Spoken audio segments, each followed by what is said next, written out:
যে মানুষটির হুঙ্কারে একদিন সচিবালয়ের দেয়াল কাঁপত, যার একটি ইশারায় থরথর করে কাঁপত সাধারণ মানুষ, আজ তিনি কোথায়? লাইভ ক্যামেরার সামনে বসে যিনি একটি দেশের প্রধান রাজনৈতিক পরিবারের অন্দরমহল নিয়ে নোংরা উল্লাসে মেতেছিলেন, আজ কেন তাকে ইঁদুরের মতো গর্তে লুকিয়ে থাকতে হচ্ছে? আজ আমরা টেনে খুলে ফেলব সেই মুখোশ। দেখাবো ক্ষমতার মদোন্মত্ততায় অন্ধ হয়ে যাওয়া এক প্রতিমন্ত্রীর পতন আর তার দেশ ছেড়ে পালানোর সেই ভয়াবহ নীল নকশা। রাজনীতিতে উত্থান পতন চিরন্তন সত্য, কিন্তু কিছু পতন এতটাই বীভৎস হয় যা ইতিহাসের পাতায় কলঙ্ক হিসেবে খোদাই করা থাকে। আমাদের আজকের গল্পের মূল নায়ক সাবেক তথ্য প্রতিমন্ত্রী মুরাদ হাসান। 2018 সালের সেই বিতর্কিত নির্বাচনের পর জামালপুর 4 আসন থেকে যখন তিনি বিজয়ী হয়ে এলেন, তখন তার কপাল যেন লটারির মতো খুলে গেল। রাজনীতির অদ্ভুত এক সমীকরণে তাকে বসানো হলো স্বাস্থ্য প্রতিমন্ত্রীর বড় চেয়ারে। কিন্তু মুরাদের উচ্চাকাঙ্ক্ষা ছিল আকাশচুম্বী। তার চাই প্রচার, তার চাই দাপট। শীঘ্রই তার সেই আকাঙ্ক্ষা পূর্ণ হলো। তিনি পেলেন তথ্য ও সম্প্রচার মন্ত্রণালয়ের মতো এক শক্তিশালী দফতর। এই নতুন চেয়ারে বসার পরেই মুরাদ হাসানের আচরণে এক ভয়াবহ পরিবর্তন লক্ষ্য করা যায়। ক্ষমতার স্বাদে তিনি যেন পুরোপুরি বেসামাল হয়ে পড়লেন। তার চলাফেরা আর হাবভাব দেখে মনে হতো পুরো বাংলাদেশটাই বুঝি তিনি নিজের পকেটে কিনে নিয়েছেন। সেই চকচকে টাক আর চোখে দামি চশমা পরা লোকটা তখন ধরাকে সরা জ্ঞান করতে শুরু করলেন। জিয়া পরিবারকে ইচ্ছে মতো গালি দেওয়াকে তিনি নিজের জীবনের সবচেয়ে পবিত্র কাজ হিসেবে বেছে নিলেন। আসলে এটি ছিল তার এক সস্তা এবং নিচু মানের মাস্টারমাইন্ড গেম প্ল্যান। তিনি মনে মনে খুব পাকাপোক্তভাবে বিশ্বাস করতেন তারেক রহমানকে যত বেশি কুরুচিপূর্ণ ভাষায় আক্রমণ করা যাবে, ওপর মহলের গুড বুকে তার মন্ত্রিত্বের চেয়ার তত বেশি মজবুত হবে। এই নোংরা চালবাজি করে তিনি ক্ষমতার কেন্দ্রবিন্দুতে স্থায়ী হতে চেয়েছিলেন। কিন্তু সাধারণ মানুষের কাছে তিনি খুব দ্রুতই হয়ে উঠলেন চরম ঘৃণার এক বিশাল পাত্র। পাড়ার মোড়ের চায়ের দোকান থেকে শুরু করে ড্রয়িং রুম, সবখানে মুরাদের কণ্ঠস্বর ছিল সাধারণ মানুষের জন্য এক চরম বিরক্তির কারণ।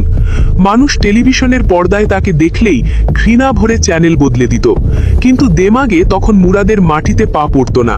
তিনি ভাবতেন তার মাথার ওপর এমন এক অদৃশ্য শক্তি হাত আছে যা তাকে সারা জীবন যে কোনো বিপদ থেকে বাঁচিয়ে রাখবে। তাকে কেউ ছুঁতেও পারবে না, এমন এক মিথ্যা অহংকারে তিনি বুঁদ হয়েছিলেন। এই কালপিট লোকটা শুধু রাজনৈতিক বিরোধিতার মাঝেই থেমে থাকেননি। তার ভেতরে লুকিয়ে থাকা এক মারাত্মক বিকৃত মানসিকতা আস্তে আস্তে সবার সামনে পরিষ্কার হতে শুরু করে। একজন দায়িত্বশীল মন্ত্রী হয়েও তিনি নারীদের নিয়ে যে জঘন্য ভাষায় কথা বলতেন, তা শুনে রাস্তার বখাটেরাও হয়তো লজ্জায় লাল হয়ে যেত। সাবেক প্রধানমন্ত্রী দেশনেত্রী বেগম খালেদা জিয়াকে নিয়ে তিনি দিনের পর দিন অত্যন্ত নিচু মানের কথা বলে গেছেন, কোনো রকম সৌজন্যবোধ না দেখিয়ে। তবে তার এই বেয়াদবির চূড়ান্ত সীমা পার হয়ে যায় যখন তিনি সরাসরি ব্যারিস্টার জাইমা রহমানকে টার্গেট করেন। জাইমা রহমানের মতো একজন উচ্চশিক্ষিত এবং মার্জিত মেয়েকে নিয়ে তিনি সোশ্যাল মিডিয়ায় লাইভে এসে যেসব শব্দ উচ্চারণ করেছিলেন, তা কোনো সুস্থ মাথার মানুষ স্বপ্নেও কল্পনা করতে পারে না। তার সেই কথাগুলো এতই জঘন্য ছিল যে খোদ তার নিজের দলের অনেক পুরনো নেতারাও তখন লজ্জায় মুখ লুকিয়েছিলেন। তারা বুঝতে পারছিলেন এই লোকটা পুরো রাজনৈতিক গোষ্ঠীর কপালে কলঙ্কের তিলক এঁকে দিচ্ছে। কিন্তু মুরাদ তখন ক্ষমতার নেশায় পুরোপুরি অন্ধ। তিনি কারো ভালো কথাই কানে তুলছিলেন না। তিনি ভেবেছিলেন এই নোংরামি করে তিনি হয়তো বিরাট কোনো বাজিমাত করে ফেলেছেন। আসলে তিনি একটুও বুঝতে পারেননি যে তিনি নিজের পায়ে নিজেই বিশাল এক কুড়াল মারছেন। ক্ষমতার এই তাসের ঘর যে সামান্য এক ঝড়ে ধুলোয় মিশে যাবে, সেই বোধটুকুও হারিয়ে ফেলেছিলেন এই মদমত্ত রাজনীতিক। পাপের ঘড়া যখন পূর্ণ হয়, তখন প্রকৃতির বিচার অমোঘ হয়ে দাঁড়ায়। মুরাদ হাসানের ক্ষেত্রেও তার কোনো ব্যতিক্রম ঘটেনি। ক্ষমতার মদমত্ততায় তিনি এতটাই অন্ধ ছিলেন যে সাধারণ খেটে খাওয়া মানুষকে তিনি পোকামাকড় বলে গণ্য করতেন। তার এই জঘন্য অহংকারের শিকার হয়েছিলেন একজন সাধারণ সিকিউরিটি গার্ড। সামান্য এক তুচ্ছ ঘটনায় নিজের উগ্র মেজাজ আর ফুটানি দেখাতে গিয়ে সেই নিরীহ মানুষকে তিনি বেদম মারধর করেন। আর ঠিক এই মুহূর্ত থেকেই তার সাজানো তাসের ঘর হুড়মুড় করে ভেঙে পড়তে শুরু করে। সেই মারধরের ঘটনার পর তার বিরুদ্ধে সরাসরি মামলা দায়ের হয়। আদালত থেকে জারি করা হয় সরাসরি গ্রেপ্তারি পরোয়ানা। এরপরই পুরো দৃশ্যপট জনগণের জাদুর মন্ত্রে পাল্টে যেতে শুরু করে।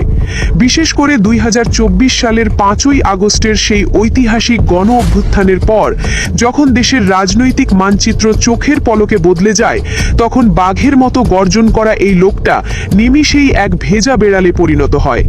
নিজের পিঠ বাঁচানোর জন্য সে তখন হন্যে হয়ে ইঁদুরের মতো গর্ত খুঁজতে শুরু করে।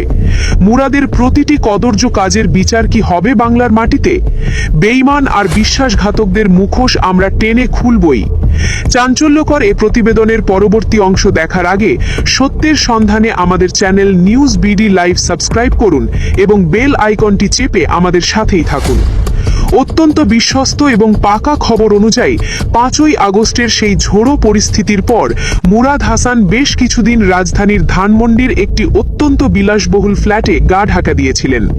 এই ফ্ল্যাটটি তিনি নিজের অবৈধভাবে উপার্জিত কালো টাকা দিয়ে কিনলেও ধরা পড়ার ভয়ে অত্যন্ত চালাকি করে এক নিকট আত্মীয়ের নামে রেজিস্ট্রেশন করে রেখেছিলেন। তার মনে হয়েছিল সেখানে তাকে কেউ হ্যারিকেন দিয়ে খুঁজলেও খুঁজে পাবে না। কিন্তু ধানমন্ডির সেই গোপন আস্তানায় মুরাদের প্রতিটি সেকেন্ড কাটছিল চরম আতঙ্কে। ক্ষমতার সেই দাপট আজ উধাও, এখন শুধু বেঁচে থাকার আকুতি। দরজায় সামান্য কড়া নাড়লেই তার মনে হতো এই বুঝি আইন শৃঙ্খলা বাহিনী তাকে ধরে নিয়ে গেল। নিজের ব্যবহৃত সব পুরনো মোবাইল নম্বর তিনি অনেক আগেই বন্ধ করে দিয়েছিলেন। ট্র্যাকিং থেকে বাঁচতে তিনি অত্যন্ত সতর্কতার সাথে ব্যবহার করতেন বিদেশি রোমিং সিম। শোনা যায় দিনের আলোতেও তিনি ভয়ে জানালার পর্দা সরাতেন না। সারাদিন ঘামের মধ্যে এক অজানা বিভীষিকা নিয়ে বসে থাকতেন। আর যখনই পালানোর জায়গা বদল করার প্রয়োজন হতো, তিনি বেছে নিতেন গভীর রাতের ঘুটঘুটে অন্ধকারকে। কালো গ্লাস লাগানো দামি গাড়িতে করে তিনি চুপি চুপি এক জায়গা থেকে অন্য জায়গায় সরতেন, যাতে কেউ তাকে চিনে না ফেলে। তবে এখানে একটি বড় রহস্য লুকিয়ে আছে। প্রশাসনের ভেতরে ঘাপটি মেরে থাকা কিছু দুর্নীতিবাজ কর্মকর্তা তাকে এই মহাবিপদের দিনেও ছায়া দিয়ে যাচ্ছিল। অতীতে এই কর্মকর্তারা মুরাদের কাছ থেকে অনেক অনৈতিক সুযোগ সুবিধা নিয়ে নিজেদের পকেট ভারী করেছিল। সেই ঋণের বোঝা টানতেই তারা মুরাদকে পুলিশের প্রতিটি মুভমেন্ট এবং গোপন খবর দিয়ে সাহায্য করছিল। এই পর্দার আড়ালের ষড়যন্ত্র আর প্রশাসনের ভেতরের কতিপয় মাস্টারমাইন্ডের কারণেই মুরাদ বেশ কিছুদিন ধরাছোঁয়ার বাইরে থাকতে পেরেছিলেন। কিন্তু প্রশ্ন ছিল, মুরাদ কি দেশের ভেতরেই কোথাও লুকিয়ে থাকবেন, নাকি চিরতরে হাওয়া হয়ে যাবেন? প্রথমে তিনি পরিস্থিতি বোঝার চেষ্টা করেছিলেন। হয়তো ভেবেছিলেন পরিস্থিতি একটু শান্ত হলে আবার নতুন কোনো খোলস পাল্টে গলাবাজি শুরু করবেন। কিন্তু যখন দেখলেন তার সব সাজানো গুটি একেবারে লেজে গোবরে হয়ে গেছে এবং তাকে বাঁচানোর মতো আর কেউ অবশিষ্ট নেই, তখনই তিনি লেজ গুটিয়ে চূড়ান্ত পালানোর সিদ্ধান্ত নেন। যখন দেয়ালে পিঠ ঠেকে যায়, তখন দম্ভের সেই প্রাসাদ তাসের ঘরের মতো ভেঙে পড়ে। মুরাদ হাসান বুঝতে পেরেছিলেন বাংলাদেশের মাটিতে তার পায়ের নিচে আর কোনো মাটি অবশিষ্ট নেই। সর্বশেষ পাওয়া অত্যন্ত নির্ভরযোগ্য এবং পাকা খবর অনুযায়ী এই কালপিট লোকটা রাতের আধারে অবৈধ সীমান্ত পথ ব্যবহার করে ভারতে পালিয়ে গেছেন। তার এই পলায়নের দৃশ্যটা একবার ভাবলে পরিষ্কার হয়ে যায় যে ক্ষমতার দাপট আসলে কতটা ঠুনকো। যে লোকটা একদিন লাইভ ক্যামেরার সামনে বসে সিংহের মতো গর্জন করতেন, বড় বড় গলায় আওয়াজ তুলতেন, তিনিই কিনা চোরের মতো মুখ লুকিয়ে বর্ডার পার হলেন। জানা যায় ভারতে আশ্রয় নেওয়ার পর সেখান থেকেও তিনি অন্য কোনো দেশে পালানোর জন্য এখন মরিয়া হয়ে চেষ্টা চালিয়ে যাচ্ছেন। কিন্তু সময়ের জবাব যে কতটা ভয়াবহ হতে পারে, মুরাদ হাসানের বর্তমান করুণ পরিণতি তার সবচেয়ে বড় আর জ্বলজ্জন্ত প্রমাণ। যে তারেক রহমানকে তিনি দেশে ফিরিয়ে এনে নিজের হাতে থাপ্পড় মেরে সাইজ করার খোয়াব দেখতেন, আজ সেই তারেক রহমানই বাংলাদেশের প্রধানমন্ত্রী হিসেবে জননন্দিত। 2026 সালের এই সময়ে দাঁড়িয়ে যখন আমরা পেছন ফিরে তাকাই, তখন দেখি গত ডিসেম্বরে তারেক রহমান তার পরিবার সহ দেশনেত্রী বেগম খালেদা জিয়াকে দেখতে দেশে ফিরে আসেন। এরপর 30শে ডিসেম্বর বেগম জিয়ার মৃত্যুর পর পুরো দেশের রাজনীতিতে এক অভাবনীয় মোড় আসে। সাধারণ মানুষের আবেগ আর ভালোবাসায় সিক্ত হয়ে 12ই ফেব্রুয়ারির ঐতিহাসিক নির্বাচনে বিএনপি 219টি আসন নিয়ে এক বিশাল জয়লাভ করে আর জনগণের বিপুল ভোটে জয়ী হয়ে প্রধানমন্ত্রী নির্বাচিত হন তারেক রহমান। অন্যদিকে ব্যারিস্টার জাইমা রহমানও আজ অত্যন্ত শক্ত হাতে দলের ভবিষ্যতের হাল ধরার জন্য নিজেকে পুরোপুরি প্রস্তুত করছেন। আর সেই গলাবাজ মুরাদ আজ কোথায় পড়ে আছে? তিনি আজ বিচারের ভয়ে থরথর করে কাঁপছেন আর অন্য দেশে ফেরারি হয়ে পালিয়ে বেড়াচ্ছেন। একেই হয়তো বলে সময়ের দাঁত ভাঙা জবাব। এক সময়ের প্রতাপশালী মন্ত্রী আজ ফেরারি আসামি হিসেবে চরম বেইজ্জতি আর অপমান হজম করছেন। বাংলার মানুষ আজ নিজের চোখে দেখছে কিভাবে একজন অহংকারীকে ইতিহাস মাটিতে ধরাশায়ী করে দেয়। এই উচিত শিক্ষা আর ঝামা ঘষা পরিণতি প্রমাণ করে যে ক্ষমতার গরম কখনোই সারা জীবন থাকে না। যে গর্ত তিনি অন্যের জন্য খুঁড়েছিলেন, আজ সেই গর্তেই তিনি নিজে চরমভাবে আটকে গেছেন। ঈদের এই টানা ছুটির ভেতরে যখন দেশের মানুষ নতুন সরকারের অধীনে খুব শান্তিতে আর আনন্দে উৎসব পালন করছে, তখন মুরাদ হাসান হয়তো বিদেশের মাটিতে বসে নিজের এই কানমোলা খাওয়ার মতো পরিণতির জন্য কপাল চাপড়াচ্ছেন। মুরাদ হাসান ভেবেছিলেন তার মাথার উপরের শক্ত হাত তাকে সারা জীবন রক্ষা করবে। তিনি ভুলে গিয়েছিলেন জনগণের হাত সব হাতের চেয়ে শক্তিশালী। আজ তার সেই মাস্টারমাইন্ড পরিকল্পনা ধুলোয় মিশে গেছে। তার সেই দামি চশমা আর চকচকে টাক আজ আর কাউকে ভয় দেখাতে পারে না, বরং তা এখন ঘৃণার এক প্রতীক হয়ে দাঁড়িয়েছে। তার প্রতিটি কুরুচিপূর্ণ শব্দ আজ তার নিজের বিরুদ্ধেই সবচেয়ে বড় প্রমাণ হিসেবে আদালতে সংরক্ষিত। তারেক রহমানের এই বিশাল উত্থান আর মুরাদের এই ইঁদুরের মতো পতন বাংলাদেশের রাজনৈতিক ইতিহাসে এক বিরাট শিক্ষণীয় অধ্যায়। যারা ক্ষমতার চেয়ারে বসে ধরাকে সরা জ্ঞান করেন, যারা নারীদের সম্মান নিয়ে ছিনিমিনি খেলেন, মুরাদ হাসানের এই ফেরারি জীবন তাদের জন্য এক চরম সতর্কবার্তা।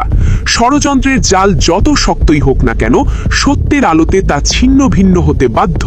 পর্দার আড়ালের সব কুশীলবদের মুখোশ আজ উন্মোচিত।